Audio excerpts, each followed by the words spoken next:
In the early hours of June 25, 2009, paramedics responded to a call at a mansion in the Holmby Hills neighborhood of Los Angeles.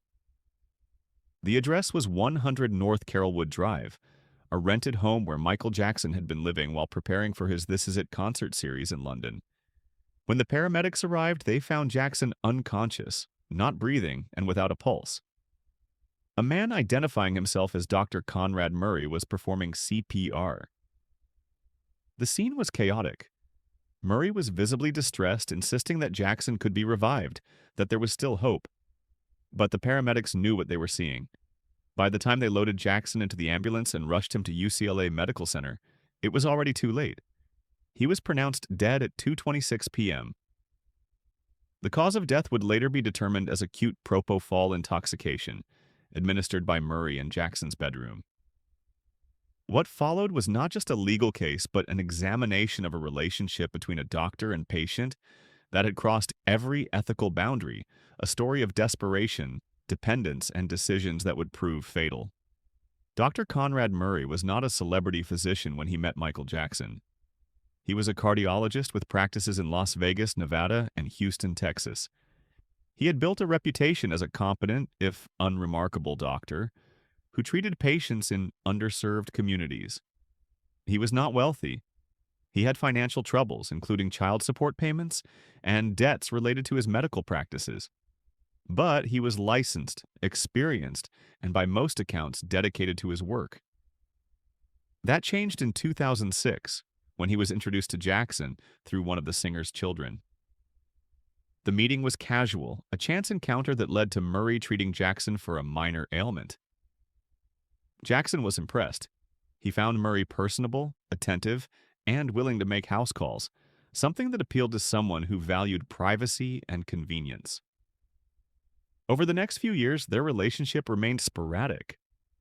Murray would see Jackson occasionally, but he was not Jackson's primary physician. That changed in 2009, when Jackson began preparing for the This Is It tour. The This Is It concerts were supposed to be Jackson's grand comeback. He had not toured in over a decade. His finances were in disarray, his debts mounting into the hundreds of millions. The concerts, a series of 50 shows at the O2 Arena in London, were intended to solve those problems. The contract was lucrative, potentially worth hundreds of millions of dollars if the tour went well. But the preparations were intense. Rehearsals began in Los Angeles in April 2009, and from the start, it was clear that Jackson was struggling. He was 50 years old, no longer the young performer who could dance for hours without rest. His body was worn down by decades of performances, surgeries, and the cumulative effects of chronic pain and medication use. And he was not sleeping. Insomnia had plagued him for years, but during the This Is It rehearsals, it became unbearable. He would go days without more than a few hours of sleep, his body exhausted but his mind unable to shut down.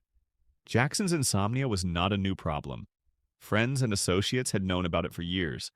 He had tried various treatments, including prescription sleep aids, but nothing seemed to work for long. The reasons for his insomnia were complex. Some of it was physical, the result of chronic pain and medical conditions that made it difficult to find a comfortable position to sleep. Some of it was psychological, the product of decades of stress, trauma, and the relentless pressure of fame. And some of it was chemical, the result of years of medication use that had altered his brain's natural sleep rhythms. By 2009, Jackson's insomnia had become a crisis. He was losing weight. His concentration was slipping. Rehearsals were being delayed because he was too exhausted to perform. The tour promoters, AEG Live, were growing concerned. They had invested millions of dollars in the production, and Jackson's inability to sleep was threatening the entire enterprise. It was in this context that Jackson turned to Dr. Conrad Murray. In May 2009, Jackson asked Murray to become his personal physician for the duration of the This Is It tour.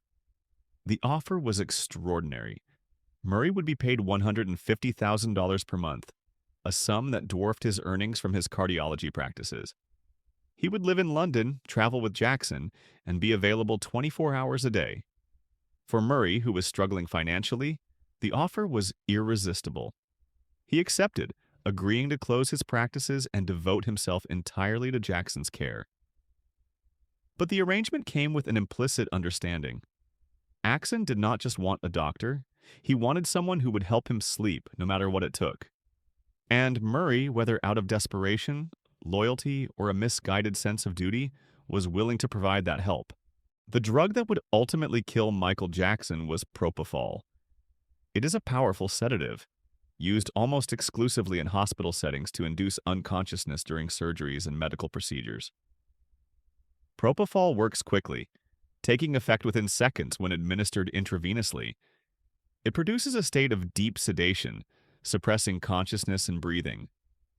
Because of its potency and the risks it poses, Propofol is almost never used outside of a hospital or surgical center. It requires constant monitoring, specialized equipment, and trained personnel who can respond immediately if something goes wrong. The idea of using Propofol as a sleep aid is, by medical standards, absurd. Sleep is a natural process, a complex interplay of brain activity, hormones, and circadian rhythms. Propofol does not induce sleep. It induces unconsciousness, a state that mimics sleep but lacks the restorative qualities of natural rest. And it is extraordinarily dangerous when used improperly. According to testimony later provided during Murray's trial, Jackson had been using Propofol as a sleep aid for years. He referred to it by the brand name Diprivan, and he called it his milk because of its milky white appearance. He had allegedly been introduced to the drug during medical procedures in the past, and he had become convinced that it was the only thing that could help him sleep. Other doctors, according to reports, had refused to provide it to him, recognizing the dangers and the ethical issues involved. But Murray, facing financial pressures and eager to please his high-profile client, agreed. He began administering Propofol to Jackson in his home, first occasionally, then with increasing frequency, as the "This Is It" rehearsals intensified. The arrangement was kept secret. AEG Live, the tour promoters, did not know about it. Jackson's family did not know about it. Even the other members of Jackson's medical team were unaware of what Murray was doing. The setup Murray used to administer Propofol was makeshift at best. He ordered supplies online and through pharmacies, obtaining vials of Propofol, IV tubing, and other equipment. He set up an IV drip in Jackson's bedroom, a large, dimly lit space on the second floor of the Carrollwood Drive mansion. There was no monitoring equipment, no oxygen supply, no backup personnel. Murray later claimed that he tried to wean Jackson off the Propofol, that he recognized the danger and attempted to use other medications, including lorazepam and midazolam, to help Jackson sleep. But Jackson, according to Murray, was insistent. He begged for the Propofol, claiming that nothing else worked, that he needed to sleep in order to perform. And Murray, who had already crossed the line by agreeing to administer the drug in a home setting, continued to do so. The relationship between Murray and Jackson during this period was complex and troubling. On one level, it was a doctor-patient relationship, with Murray ostensibly providing medical care. But on another level, it was a relationship of dependence and enabling. Jackson needed sleep, and he believed that Propofol was the only solution. Murray needed the income and the prestige of working for a global superstar. The power dynamic was skewed. Jackson, despite being the patient, held enormous leverage. He could fire Murray at any time, cutting off the income that Murray had come to rely on. And Murray, despite being the doctor, had surrendered his professional judgment and ethical obligations in favor of pleasing his patient. This is not an uncommon dynamic in cases involving celebrity patients and their physicians. The normal boundaries that govern the doctor-patient relationship can become blurred when fame, wealth, and personal need intersect. The weeks leading up to Jackson's death were marked by increasing instability. Rehearsals for the This Is It tour were ramping up. Jackson was spending long hours at the Staples Center, working on choreography, vocals, and staging. But his physical condition was deteriorating. He was losing more weight, appearing gaunt and frail. Members of the production team noticed that he seemed disoriented at times, that his energy levels fluctuated wildly.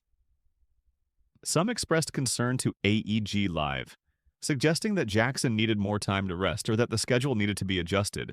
But the tour was already behind schedule and the financial pressures to move forward were immense. Jackson himself insisted that he was fine, that he just needed to sleep, that everything would be better once he got some rest. On the night of June 24th, 2009, Jackson returned home from rehearsals in the early hours of the morning. He was exhausted but unable to sleep. Murray later testified that he tried to help Jackson sleep using other medications first. He administered lorazepam, a benzodiazepine, at around 2 a.m. When that did not work, he gave Jackson midazolam, another benzodiazepine, at around 5 a.m. Jackson remained awake, increasingly agitated and desperate. At around 10:40 a.m., according to Murray's account, Jackson pleaded for propofol. Murray later claimed that he was reluctant, that he knew the risks, but that Jackson was so insistent that he relented. He prepared a dose of propofol, 25 milligrams, administered through an IV drip. He claimed that he stayed with Jackson, monitoring him as he finally drifted into unconsciousness. What happened next is where Murray's account becomes problematic and where the prosecution in his later trial focused much of its case. Murray testified that after administering the propofol, he left the room briefly to use the bathroom and make phone calls. He claimed that he was only gone for a few minutes, that he returned to find Jackson not breathing. But phone records and testimony from others painted a different picture. Murray made a series of phone calls during the time he should have been monitoring Jackson, calls that lasted for nearly an hour. He spoke to his girlfriend, to his office, to other personal contacts. During this time, Jackson was lying unconscious in bed, his breathing slowing, his body shutting down. By the time Murray realized something was wrong, it was too late. Jackson had stopped breathing. His heart had stopped. Murray panicked. Murray's response to the emergency was chaotic and inadequate. Instead of immediately calling 911, he attempted to perform CPR on Jackson, doing so on the bed rather than on a hard surface, which is standard procedure. He later claimed that he did not call 911 right away because he was trying to revive Jackson first, that he thought he could save him. But the delay was critical. Minutes matter in cases of cardiac arrest, and the time Murray spent trying to handle the situation himself likely cost Jackson any chance of survival. When Murray finally instructed a member of Jackson's staff to call 911, more than 20 minutes had passed. The call came in at 12:21 p.m. Paramedics arrived within minutes, but Jackson's condition was dire. They found him in full cardiac arrest with no signs of life. Murray did not immediately tell the paramedics that he had administered propofol, a detail that would have been crucial for their treatment decisions. At the hospital, doctors worked for over an hour to try to revive Jackson, but their efforts were unsuccessful. He was pronounced dead at 2:26 p.m. The news spread quickly. Within hours, the world knew that Michael Jackson was gone. The outpouring of grief was immediate and global. Fans gathered outside the hospital, outside his home, outside landmarks associated with his life and career. The media coverage was wall-to-wall, dissecting every detail of his life, his death, and the circumstances surrounding it. But behind the public mourning, an investigation was already underway. The Los Angeles Police Department and the Los Angeles County Coroner's Office began looking into the events of June 25th, trying to piece together what had happened in that bedroom, and who, if anyone, was responsible. The autopsy and toxicology reports provided crucial answers. Jackson's body showed signs of chronic health issues, but the immediate cause of death was clear: acute propofol intoxication. The levels of propofol in his blood were consistent with what would be used during surgery, far beyond what could be considered safe in a home setting. The reports also showed the presence of lorazepam and midazolam, the benzodiazepines Murray had administered earlier in the night. The combination of these drugs had created a lethal cocktail, suppressing Jackson's respiratory system to the point of failure. The coroner ruled the death a homicide, meaning that it was caused by the actions of another person. The focus immediately turned to Dr. Conrad Murray. Murray was charged with involuntary manslaughter in February 2010. The charge was not murder, which would have required proof of intent to kill, but rather a recognition that Murray's actions had been criminally negligent and had directly caused Jackson's death. The trial, which began in September 2011, was one of the most closely watched legal proceedings in recent memory. It was broadcast live, and millions of people around the world tuned in to watch the testimony, the evidence, and the arguments from both sides. The prosecution's case was straightforward. They argued that Murray had violated every standard of medical care by administering Propofol in a home setting, that he had failed to properly monitor Jackson, and that his delays in calling for help had cost Jackson his life.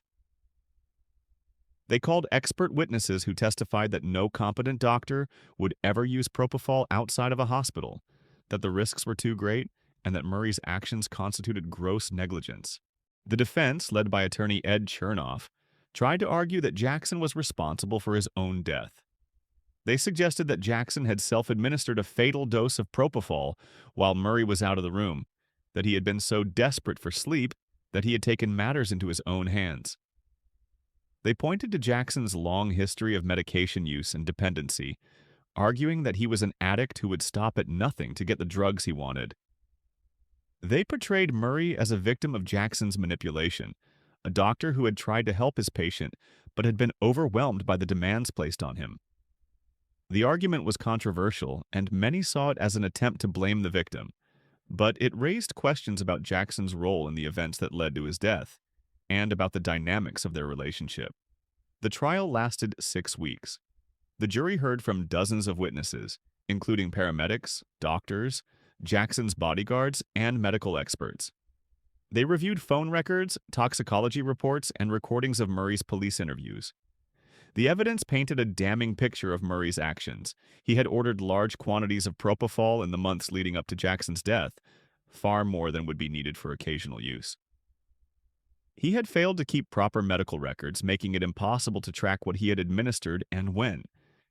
He had not disclosed his use of Propofol to other doctors treating Jackson, creating dangerous potential for drug interactions. And on the night of June 25th, he had left Jackson unattended after administering a drug that required constant monitoring.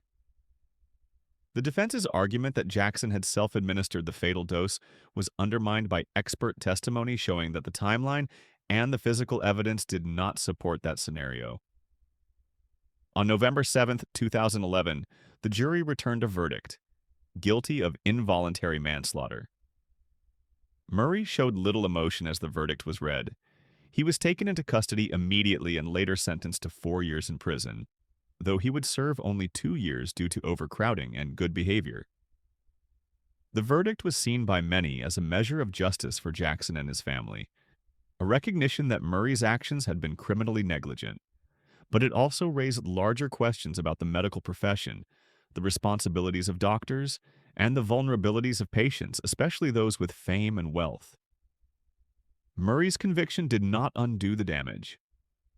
Michael Jackson was still dead. His children were still without a father, and the circumstances of his death had added another layer of tragedy to a life already marked by immense talent and immense suffering. The ethical issues raised by the Murray-Jackson relationship extend far beyond the specifics of this case. In medical ethics, the principle of autonomy holds that patients have the right to make their own decisions about their treatment. But that autonomy is not absolute. Doctors have a duty to refuse treatments that are harmful, even if the patient requests them. This is where Murray failed. He knew, or should have known, that administering Propofol in a home setting was dangerous. He knew that it violated the standard of care, but he did it anyway, either because he believed he could manage the risks or because he was unwilling to say no to Jackson. The power imbalance in their relationship made it difficult for Murray to maintain the professional boundaries that should have governed his actions. The concept of patient abandonment is also relevant. Once a doctor agrees to treat a patient, they have a duty to continue that care unless they can safely transfer the patient to another provider. But Murray's care was not just inadequate, it was actively harmful. He created a dependency, administering a dangerous drug on a nightly basis, and then failing to provide the monitoring and support necessary to ensure Jackson's safety. When Jackson died, Murray was still in the room, still ostensibly providing care. But the care he was providing had become so far removed from accepted medical practice that it was no longer care at all. It was enabling, and it was deadly. The question of whether Jackson was an addict and how that affected his relationship with Murray is complex. Addiction is defined not just by the use of substances, but by the inability to stop using them despite negative consequences. Jackson's use of propofol, if it had been ongoing for years as some reports suggest, certainly fits that definition. But addiction does not absolve those who enable it. Murray was not just a bystander to Jackson's dependency, he was an active participant, providing the drugs and the means for Jackson to continue using them. In the field of addiction medicine, there's a concept called enabling, where well-meaning people inadvertently support an addict's behavior by shielding them from consequences or providing access to substances. Murray's role went beyond enabling. He was a licensed physician, someone who should have recognized the signs of dependency and intervened to help Jackson find healthier ways to manage his insomnia and pain. The financial aspect of the relationship cannot be ignored. Murray was being paid $150,000 per month, a sum that represented financial security and opportunity. That money created a powerful incentive to keep Jackson happy, to say yes when a better doctor would have said no. This is a recurring issue in cases involving celebrity patients.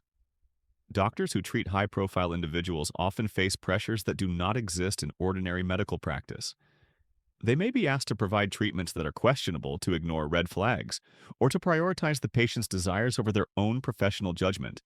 Some doctors resist those pressures. Others, like Murray, succumb to them. The aftermath of Murray's conviction has been marked by continued controversy. Murray was released from prison in October 2013, having served 2 years of his 4-year sentence. His medical licenses were suspended or revoked in the states where he had practiced, effectively ending his career as a physician. He has given interviews in which he has defended his actions, arguing that he was doing his best to help a patient in crisis, that he made mistakes but did not deserve to be criminalized. He has also blamed Jackson, suggesting that the singer's demands and desperation made it impossible for Murray to provide proper care. These statements have been met with criticism from Jackson's family, fans, and medical professionals who argue that Murray is trying to shift responsibility for his own failures. The impact of Jackson's death on his family has been profound. His 3 children, Prince, Paris, and Blanket, lost their father in a sudden and traumatic way. The details of his death, the trial, and the media coverage that followed have been part of their lives in ways that no child should have to experience. Jackson's mother, Catherine, who was granted custody of the children, has spoken about the difficulty of explaining to them what happened, of helping them understand why their father is gone. The family filed a wrongful death lawsuit against AEG Live, the concert promoter, arguing that the company had negligently hired Murray and had pressured Jackson to perform despite his declining health. The case went to trial in 2013, and after months of testimony, the jury found in favor of AEG Live, concluding that while the company had hired Murray, they were not liable for his actions. The verdict was a blow to the Jackson family, though they have continued to honor Michael's memory through various projects and foundations. The broader cultural impact of Jackson's death and the Murray trial has been significant. The case brought attention to the issue of prescription drug abuse, particularly among people in high-pressure professions. It highlighted the dangers of propofol and led to increased scrutiny of how the drug is controlled and monitored. Some medical professionals have called for stricter regulations to prevent the kind of misuse that occurred in Jackson's case. There have also been discussions about the responsibilities of doctors who treat celebrity patients and about the need for professional organizations to provide guidance and support for physicians facing the unique pressures of that work. The relationship between Dr. Conrad Murray and Michael Jackson is often described as a tragedy of errors, a series of bad decisions and crossed boundaries that culminated in an unnecessary death. But it is also a story about power, dependency, and the ways in which fame can distort normal human relationships. Jackson was not just a patient. He was one of the most famous people in the world, someone whose needs and desires carried enormous weight. Murray was not just a doctor. He was someone who saw an opportunity for financial security and professional prestige, and who made choices that prioritized those goals over his ethical obligations. The combination was lethal. In the end, the story of Murray and Jackson is a reminder of the fragility of life and the importance of boundaries. Medical ethics exist for a reason. They protect patients from harm, and they protect doctors from conflicts of interest that can cloud their judgment. When those ethics are violated, the consequences can be devastating. Jackson's death was preventable. If Murray had refused to administer propofol in a home setting, if he had insisted that Jackson seek treatment from a sleep specialist or an addiction medicine expert, if he had prioritized Jackson's long-term health over his short-term demands, Jackson might still be alive today.